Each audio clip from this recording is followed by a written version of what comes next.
phobic on this platform, you should be uncomfortable. You should be uncomfortable. It is irresponsible to come on an app where there are vulnerable young people and be so fat phobic. To spread such hate and harm. And do it under the guise of caring about people. And making it about people not caring about themselves. You don't get to do that. And it's tolerated too much. And it's made light of heart too much. Her pauses. Phobia should make you uncomfortable because it is intertwined with every single other system of oppression that exists. Of course. It is related to sexism, racism, homophobia, xenophobia, classism. Well, she throws them all in there. And so when you talk about one, you talk about it all. Which is why I say it is irresponsible. We need to talk.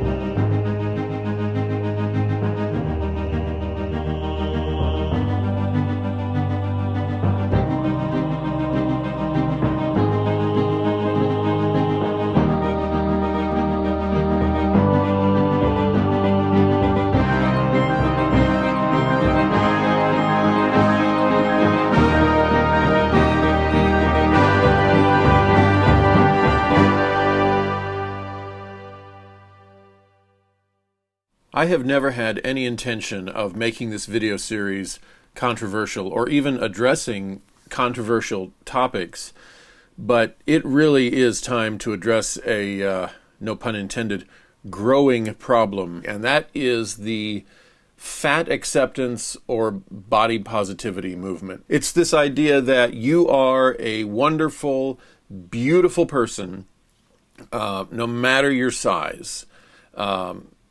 The idea of fat pride even. What was once known as morbid obesity has now become something to be embraced. It's actually an identity, the plus size community and other phrases like that. I didn't really notice it, I think, until about 2020 when we were all locked in our homes and everybody had a whole bunch of time on their hands, so they all started posting stuff online. Turns out, I was reading a book where this actually started in the late 1960s, as did so many other weird trends in America. It's amazing. There was a movement to affirm the positive good of unhealthy eating habits. 1967, 500 fat fetishists gathered in Central Park to rally in favor of gluttony.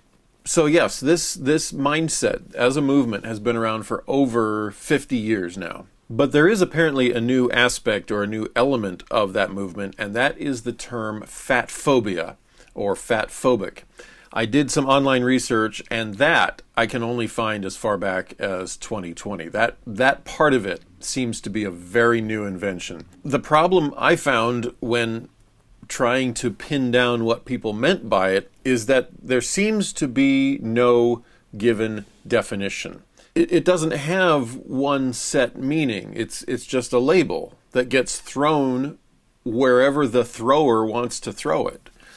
And that makes things tricky. Now, the closest thing I could get to a rational presentation, a rational definition, is that it is the mocking of obese people. And I'll say right here, I'm against mocking fat people. Walking down the street, seeing a fat person, pointing, laughing, hollering things, trying to find ways to embarrass them. I don't ridicule people for being fat. I was fat when I was a teacher. Back in my 20s, I wasn't even at my fattest, but I was getting there. And, I had students laugh about it. I think in the past 10 years, there have even been a couple times I've been out jogging on a hot summer day and somebody's driven by in a car and shouted, "Put a shirt on." I learned to laugh at it. I learned to make it, I learned to have a sense of humor about it. I believe there's value in having the ability to be self-deprecatory. I will even joke about it here on my YouTube channel. I know I am not a model muscular body, and so there are times I'll do things that really only models should do. If nothing else, I'll smell pretty. Just to be goofy, just to have fun with my attempts to get in shape, because the whole process of getting in shape is a long, slow process. We all have to find our own way to make it motivating and fun, and joking about it with you, and doing things that really only only fit models should do is one of the things I do. I have no idea how many people have not subscribed because of how gross that sometimes looks. But anyway, but mocking fat people, ridiculing fat people, it's not the way I live, and I do not encourage anyone to live that way. There was another definition of fatphobic or fat phobia on Boston Medical. Let me pull it up here. I saved it. Fat phobia, also known as anti-fat, is the implicit and explicit bias of overweight individuals that is rooted in a sense of blame and presumed moral failing. Being overweight and or fat is highly stigmatized in Western culture. Anti-fatness is intrinsically linked to anti-blackness, racism, classism, misogyny, and many other systems of oppression. Of course it is. Anti-fatness contributes to individuals not receiving adequate health care for a number of reasons. 1, the assumption is if someone is overweight, they cannot be healthy. 2, clinical care teams typically lack experience. One of the most extreme out there comes from a TikTok user, I Am Ashanti, who basically says, and I'm summarizing an entire 2 to 3 minute video here, if you are exercising to lose weight, or if you are dieting to lose weight, if you are altering your lifestyle to lose weight, you lose your own weight, you are fat phobic. Phobia has morphed into this monstrosity that covers anyone who disagrees with you, or disagrees with who you are or how you identify. This is who I am, and if you say anything against me, you are a blank phobe. That is just one of the stupidest things to throw into a conversation. I'll say it right here, and I'll say it bluntly. Because a phobia is, by definition, an irrational fear. There are rational fears. It's perfectly normal to have things that you are afraid of. The difference between a fear and a phobia is the difference between, for example, knowing that black widows and brown recluses can bite you and poison you, in some cases to death. And so that when you see a black widow or a brown recluse, you back away from it. You very cautiously try to capture it and kill it. That's different from arachnophobia, which is where the moment you see even the tiniest little spider on your wall, you panic or you freeze up in your chair. You can't function. I don't know anyone who goes into a gripping, paralyzing fear when they see a fat person. The word fat phobia shouldn't even exist. It's been made up, and it's been made up by very problematic people. Now, let's address Ashante's definition, where if you're losing weight, or if you're changing your diet to lose weight, or you're exercising to lose weight, your own weight. Again, we're not even talking about you looking at someone else, mocking them, ridiculing them, shaming them. You want to lose your own weight. That's fat phobic? No. I can't say it any more obvious than that, except to say, Ashante, you are lying to the public. That is a flat-out falsehood. That is a lie. I was 281 pounds. At 6'2", even that was not incredibly obese. There are much fatter people out there, and many of them. But that was fat enough that internally, I was doing damage to my body. There's a reason there's a category called morbidly obese. Morbidly obese, the word morbid means deathly. It's the root word morte, mortician, mortuary. A morbidly obese person is one who's got so much fat under his skin, surrounding his organs, in his body, in his bloodstream, that he is slowly killing himself. And we have this girl on TikTok telling fat people, you just stay fat. You go ahead. You stay fat. She's telling you to kill yourself. And that makes me sick. I'll say this. If that's fat phobia, if me looking at my body, feeling the back pains and the leg pains, feeling how winded I was just going up a single flight of stairs, all the things I've told you about in past episodes about what I went through as a fat person, if wanting to get rid of that is fat phobia, then I will proudly wear the fat phobia label. Happily and proudly. Call me a fat phobe and I will say, yes, join me. The reality is that the fat positivity or body positivity movement is basically a rejection of moderation. As Mary Poppins said it in the 1960s, enough is as good as a feast. Once your body has had enough for that meal, you don't need to cram more in. It's a rejection of self-control. It's just, I want to do what I want to do, and I want to eat what I want to eat, regardless of what it does to me. So I will adopt this mindset that I am beautiful and healthy as I am. Let's go back to the Boston medical definition, and their point one, that one of the reasons anti-fatness or fat phobia is dangerous is or is problematic is the assumption is if someone is overweight, they cannot be healthy. Well, because that's a safe assumption.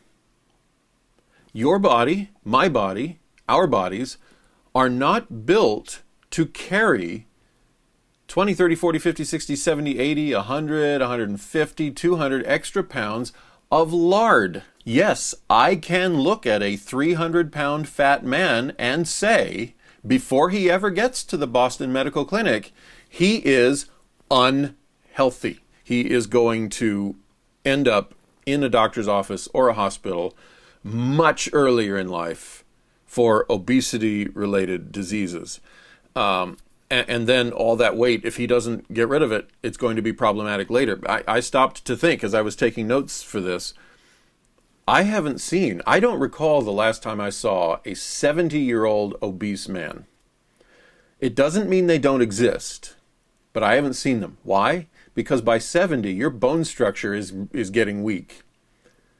And the idea that a 300 to 400 pound 70-year-old would walk around in the store, that I would see one walking down the street, it only makes sense. All they can do at that weight, at that age, is sit at home and have other people do things for them. I have live on Instagram right now one of my friends mentioning, and he works in elderly care. Not to mention, if you end up in a nursing home at 300 pounds, it's a huge risk to yourself and the nursing staff. Yeah, it's bad in so many ways. You are making yourself miserable at the same time you're watching TikTokers try to tell you that you're actually happy. If you are obese, I want to take this time right now to urge you to get fat acceptance out of your thinking. This doesn't mean start hating on yourself. This doesn't mean start getting suicidal or anything like that. In fact, we're not even talking about beauty. I want to put beauty and attractiveness aside. If two 400-pound people meet and fall madly in love and become husband and wife, and they just find each other attractive, that's one thing, that's fine. But they're still both unhealthy. And for their own good, they need to change that. So all I'm saying is get out of your head the idea that you're just fine the way you are physically. You aren't. You're killing yourself. The good news for you, the good news on this topic at large is that it seems to be mostly propagated by and aimed at women. Oh my God, stop. What are you doing? Eating a taco from Taco Bell. You really shouldn't be eating that. I shouldn't fuel my body because why? To start, you cannot determine someone's health just by how they look. Someone, thin or fat, could be experiencing suicidal ideation or other mental health struggles, could be addicted to something. It seems to be largely women making these videos, and they're encouraging other women to live this way. There's a whole movement. I don't know how organized it is, but it's called Health at Any Weight. And they encourage you, if you're 500 pounds, you just stay 500 pounds. You're great the way you are, honey. For those men who have bought into the fat acceptance movement, I say the same thing to you. Get it out of your head. Get it out of your head that you're just fine the way you are, because you aren't. And I mean internally, I mean health-wise. I don't mean mentally. I don't mean you are an obnoxious person. I just mean your body is not healthy and fine the way it is. You don't have to want to become a bodybuilder. You don't have to want to, push so hard that you can become the next fitness influencer on TikTok or Instagram or other social media. But please lose the fat. Even the dad bod. I guess now that I think about it, the dad bod movement is kind of the fat acceptance movement for men. I'm average. I've got something of a gut, and I'm looking pretty good. And there are actually women who find that attractive, but it's still not healthy. It's healthier than 300, 400 pounds, but you're still not where you could be. I know with my abdomen, I have a lot of work down here, and if I don't get on it, I'm going to have a very unpleasant 60s and 70s when I get there in my life, and I'm almost to the 50s. So I am running out of time to keep myself healthy. I don't want to be another one of those guys. I see them. I know some of them. They sit around in their 70s, and their chief activity is sitting around with other 70-year-olds complaining about the latest pain or ache in their life. I want to be the 70-year-old who looks at them and goes, I'm going for a hike. Before I leave this topic, really all I can say, this is a guess, this is a hypothesis. This is me looking at the evidence and making an assumption because I can't read minds. But the fat acceptance and body positivity movement and the people on TikTok accusing everyone else of being fat phobic, when I look at them, because every one of those people, well, somebody will say, not every one. Most of those people are themselves quite fat. My best guess is that this whole movement grew out of fat people not having the determination, the motivation, the consistency, the desire to get skinny. Not even skinny, to get healthy. I should use the right terms here. To get healthy. They didn't have it in them to do what it took to get healthy.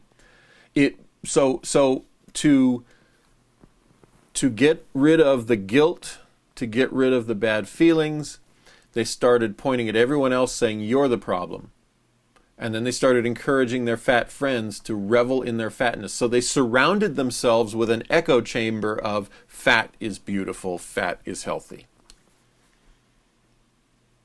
They're lazy and self-absorbed. And to deflect from that, they call you fat phobic.